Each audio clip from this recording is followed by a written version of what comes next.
Christ, you've got it all. Anyone who watches horror movies all day long should check out this Swedish film.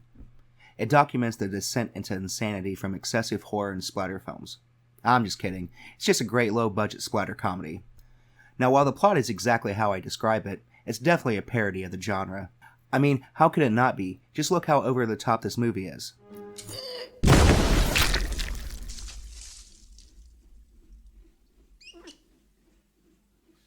You're fired! The film is a satire towards the harsh censoring that the Swedish state ran from 1911 to 1996. 1 year after this movie came out. Way to show them, Evil Ed. When the original editor of the Loose Limbs series of splatter films commits suicide, the head of the splatter and gore department, Sam Campbell, who I imagine is a combination of Sam Raimi and Bruce Campbell, considering all the Evil Dead posters throughout the movie, assigns Edward, an editor for the European distributors, to finish what the original editor was doing and allows Edward the use of his private country cottage so Edward can go about his work in peace. The best character in this movie is Sam Campbell. The film was shot in Sweden but takes place in America. It's always comical to see what other countries think of us by their portrayal of America in their films. Sam is a movie executive with a do-as-I-say attitude, and always being surrounded by young, beautiful women is, well, not far off from what we think a movie executive is, but he's certainly portrayed cartoonish. And tell me this, where in the fuck is my beaver rape scene?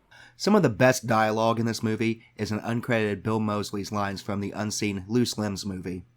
It's molesting time! Oh. Where the fuck's my chainsaw? A lot of the dialogue is just made up of movie one-liners. Groovy. You and your friends can make a drinking game out of it. I'm coming to get you, Barbara. I think we all know that one.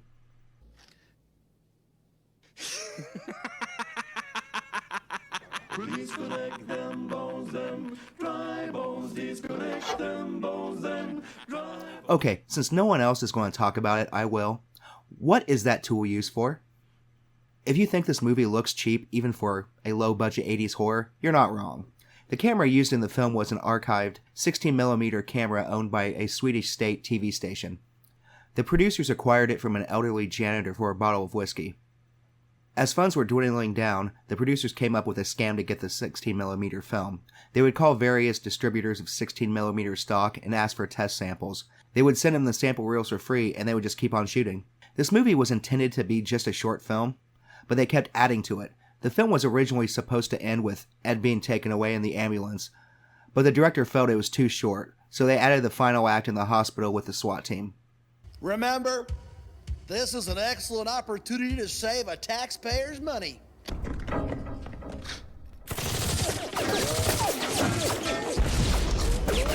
My God, stormtroopers have better aim than these guys. Well, at least the captain could multitask.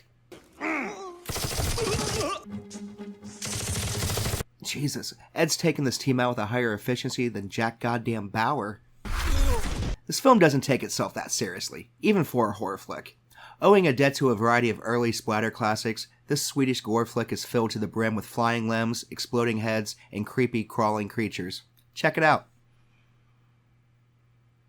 Rest in pieces, motherfucker.